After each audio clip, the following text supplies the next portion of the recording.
주님의 은혜 그리고 어버이의 은혜를 기억하는 어버이 주일입니다. 우리에게는 모두 어버이가 있죠. 우리를 힘들게 했던 어버이도 있을 것이고 생각만 하면 참 좋았던 어버이도 있을 것입니다. 그럼에도 어버이를 생각하면 마음이 짠해지기도 하고 더 잘해드릴 것을 하는 마음을 누구나 가지고 있을 것입니다. 그럼에도 어버이 주일을 맞이하여서 생각할 수 있는 가장 큰 어버이는 바로 하나님 아버지일 것입니다. 아멘. 우리가 모두 다 다른 어버이를 가지고 또 그 어버이로부터 태어났지만 사실은 우리는 모두 한 아버지, 하늘 아버지께로부터 난 한 자식들이라는 것도 기억해야 할 것입니다. 그 하늘 아버지를 이제는 그 누구보다도 극진히 모시며 살아갈 수 있는 저와 여러분이 될 수 있기를 소망합니다. 네, 인생사 세옹지마라는 말 들어보셨나요? 네, 인생사 세옹지마라는 말 많이 들어보셨을 것입니다.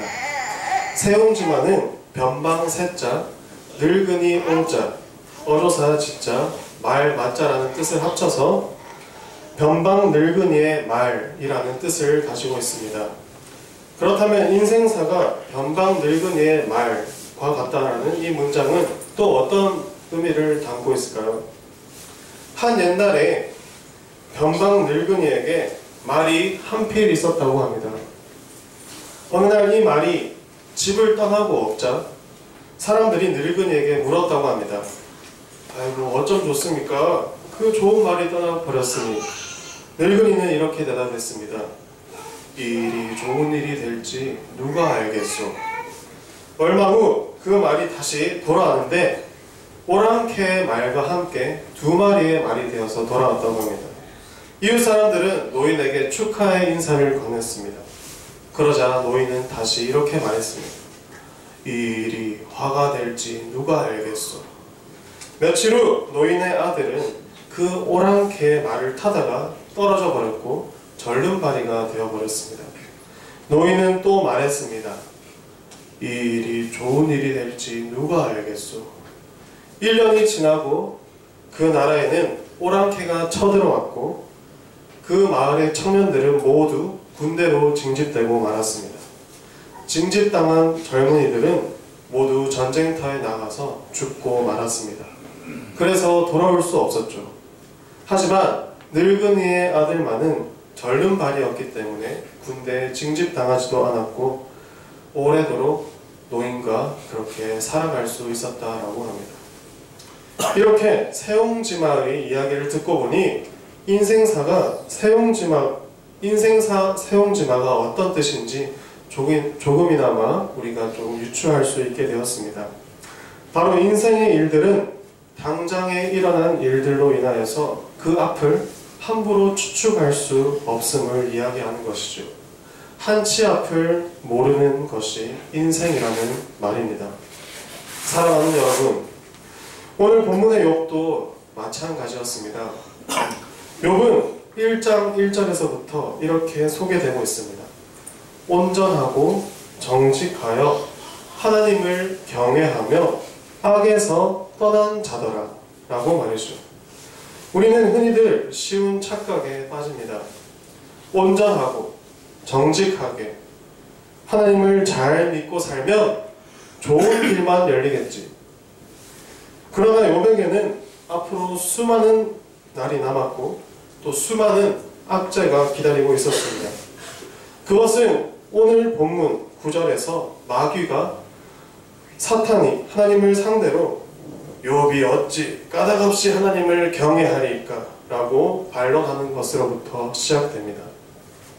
욥이 어찌 까닭없이 하나님을 경외하리까? 이 말에 이어서 사탄은 10절에서 이렇게 말합니다. 주께서 그와 그의 집과 그의 모든 소유물을 울타리로 두르신 때문이 아니니까 주께서 그의 손으로 하는 바를 복되게 하사 그의 소유물이 땅에 넘치게 하셨음이니이다. 욥의 모든 순종이 바로 그의 재물과 소유를 하나님께서 울타리로 보호해 주시고 전보다 훨씬 더 불려주셔서 그 순종이 생긴 듯이 사탄은 하나님 앞에 그렇게 말했습니다.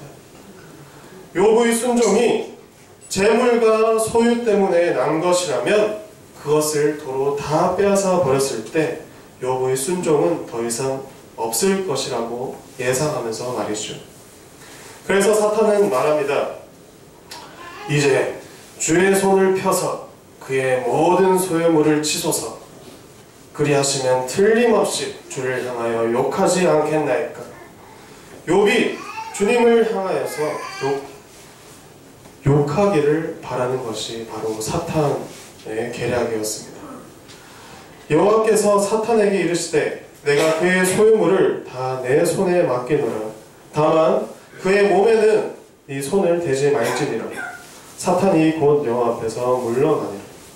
하나님께서는 이 사탄에게 욥을 건드릴 것을 허락하셨고 그날 뒤로 욥은 엄청난 고난을 받게 되었습니다. 우리는 모두 이 땅에서 잘 사는 것에 관심이 많이 있습니다.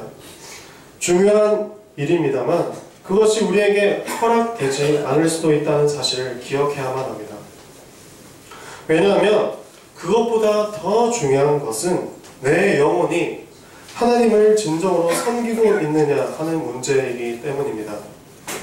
우리에게 천만 양의 재물이 주어진들 우리가 하나님을 진정으로 섬기지 못한다면 그 천만 양이 사라졌을 때에는 믿음도 재물도 모두 없는 것이 되기 때문입니다. 우리에게 세옹지마와 같은 일이 펼쳐질 때 우리에게는 그 누구도 빼앗아 갈 수 없는 하나님께 기초한 믿음이 있습니까? 사랑하는 여러분, 인생사 세옹지마라는 말처럼 욥에게도 세옹지마와 같은 이야기가 펼쳐졌습니다. 고난을 상상할 수 없는 환경 속에서 너무나도 평화롭게 하나님을 믿고 하나님을 경외하며 정직하고 성실하게 살던 욥에게 갑자기 닥친 이 고난은 천재지변, 그로 인한 가족들의 죽음, 그리고 강도 만남, 몸의 종기 등등 이루 말할 수 없는 많은 고난이었습니다. 그리고 매우 괴로운 고난이었습니다. 이렇게 된 욥은 과연 하나님을 욕하였을까요? 욥은 결코 하나님을 욕하지 않았습니다. 신실하신 하나님을 끝까지 신뢰하였던 것이 바로 욥이었습니다. 1장 20절에서 22절에는 이렇게 나와 있는데요. 욥이 일어나 겉옷을 찢고 머리털을 밀고 땅에 엎드려 예배하며 이르되 내가 모태에서 알몸으로 나왔사온즉 또한 알몸이 그리로 돌아가올지라. 주시니도 여호와시오 거두시니도 여호와시오니 여호와의 이름이 찬송을 받으실지니이다 하고 이 모든 일에 욥이 범죄하지 아니하고 하나님을 향하여 원망하지 아니하니라 라고 기록되어 있습니다. 욥에게는 분명 욕할 만한 고난들이 계속해서 찾아왔습니다. 그러나 이러한 고난이 찾아올 때마다 욥은 이와 같은 고백으로 하나님을 끝까지 신뢰하는 믿음, 그 마음을 보여주었습니다. 사랑하는 여러분, 고난을 받을 때 저와 여러분은 어떤 사람이 되시나요? 고난을 받고 있을 때, 우리가 상상하지 못한 고난이 나의 앞에 펼쳐졌을 때 우리는 어떤 사람으로 변하게 되시나요? 하나님은 과연 살아계신가? 하고 의심하고 계시진 않나요? 우리의 믿음이 준비되지 않으면 우리는 충분히 그럴 수밖에 없는 존재들입니다. 아주 엎드러져 버려서 일어날 수도 없는 사람이 되어버리는 것이죠. 역사적으로 인류가 고난을 당할 때 많은 사람들은 이렇게 생각했습니다. 과연 하나님께서 살아계시는가? 하나님께서 살아계시다면 왜 우리 앞에 펼쳐진 이 고난을 방관하고 계시는가? 라고 말이죠. 하지만 우리에게 일어나는 고난에는 여러 종류가 있는데 이 욥기에 기록된 것처럼 하나님께서 주관하시는 고난과 사람의 악한 마음으로 발생된 고난이 있습니다. 인류가 고난을 당할 때 있었던 위와 같은 질문, 하나님께서 살아계시다면 왜 우리 앞에 펼쳐진 이 고난을 방관하고 계시는가? 라는 이러한 질문은 바로 인간이 인간을 상대로 미워하고 시기하면서 생겨났던 세계대전 당시의 질문이기도 했습니다. 하나님께서 인류가 전쟁하는 것을 기뻐하셨겠습니까? 인류 스스로가 자초한 전쟁 속에서 하나님께 왜 안 도와주시냐고 물어보는 것은 어쩌면 오늘 욥기에서 말하는 믿음과는 전혀 다른 것을 이야기하고 있는 것이죠.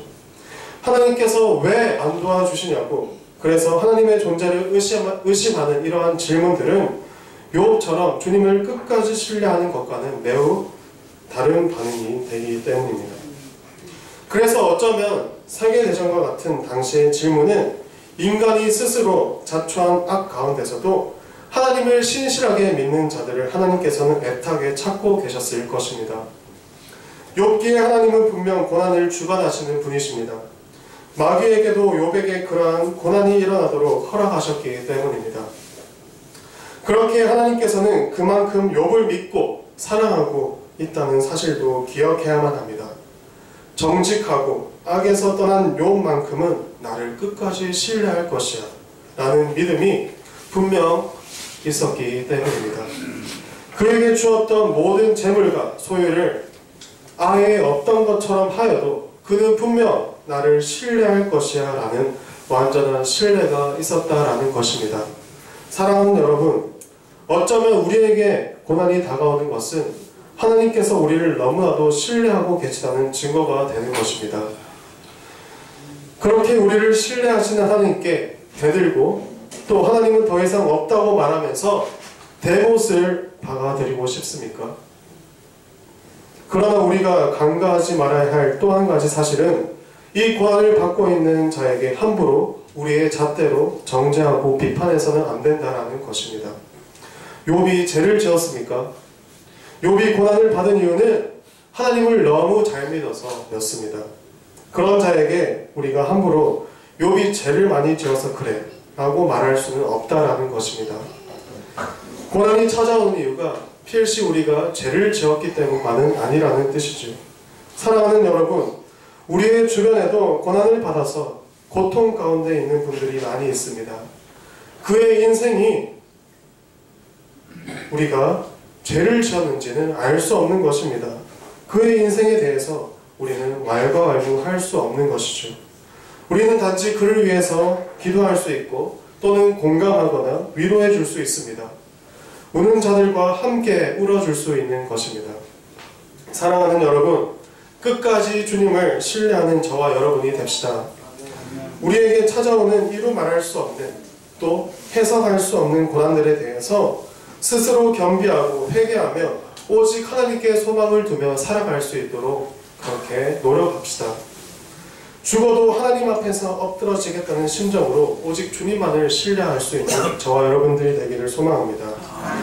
욥은 자신이 그렇게 하나님 앞에서 정직하고 신실한 자로 여겨졌음에도 불구하고 자신에게 그러한 고난이 닥치자 주님 앞에 내가 이제껏 어떻게 살았는데 라는 말로 따지지 않습니다. 욥은 그렇게 주님 앞에 정직하고 성실하고 악에서 떠난 자로 살았음에도 불구하고 그러한 고난이 찾아왔을 때 회개부터 하였고 예배하며 또다시 신실한 자로 주님 앞에 나아왔음을 볼 수가 있습니다. 당대의 욥과 같이 악에서 떠난 자가 없었는데도 불구하고 그렇게 겸비할 수 있었던 것은 늘 주님이 마음속에 있었고 자기가 받은 모든 재물보다도 주님이 그 마음 가운데 굳건히 자리 잡고 있었기 때문입니다. 그래서 하나님께 전적으로 소망을 두기를 원했던 것이 바로 욥이었습니다. 오늘날을 살아가는 우리는 어쩌면 욥이 살던 그때 당시의 상황과는 매우 다릅니다. 그러나 오늘날을 살아가는 우리는 사실 욥보다도 더 좋은 환경에 있습니다. 그 이유는 바로 예수 그리스도께서 이미 오셔서 모든 죄값을 치르셨고 그를 믿는 자마다 모두 영생에 이를 수 있는 길이 열렸기 때문입니다. 우리가 신뢰할 주님은 바로 이 십자가에서 우리의 모든 죄값을 대신 치르신 주님이십니다. 우리에게 이보다 더 큰 은혜는 전무후무할 것입니다. 이전에도 없었고 오늘 이후로도 없을 것입니다. 세상의 것에 우리가 집중하다 보면 우리에게 주어진 가장 큰 은혜에 집중할 수가 없습니다. 우리는 이 세상에서는 고난을 당하면 아주 인생을 개차반으로 산 사람으로 낙인이 찍힐지도 모릅니다.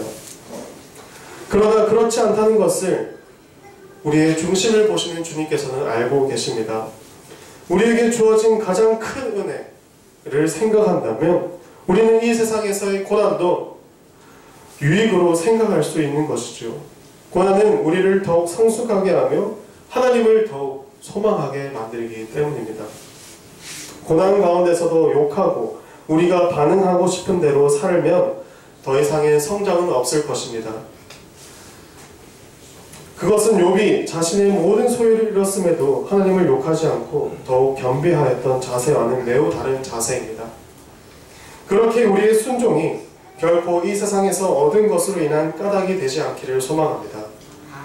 우리의 순종은 이 세상에서 얻은 것들이 내게서 사라질지언정 여전히 존재하는 그러한 순종이기를 소망합니다. 우리의 순종은 세상의 시대정신이나 세상의 정죄나 세상의 고난이 없앨 수 없는 가장 큰 은혜, 우리의 천인공노할 죄값을 우리 대신 하나님 앞에서 화목제물 되셔서 모두 사해 주신 그리스도의 그 십자가 은혜에 기초한 순종이 되기를 소망합니다. 그리스도와 함께 십자가에 못 박혔으니 그런즉 이제는 내가 산 것이 아니요 오직 내 안에 그리스도께서 사시는 것이라. 이제 내가 육체 가운데 사는 것은 나를 사랑하사 나를 위하여 자기 자신을 버리신 하나님의 아들을 믿는 믿음 안에서 사는 것이라. 갈라디아서 2장 20절에 이 바울의 고백처럼 우리도 하나님의 아들을 믿는 믿음 안에서 완전한 순종, 그 순종이 이 땅을 살아가는 동안 완성될 수 있기를 바랍니다. 기도하겠습니다.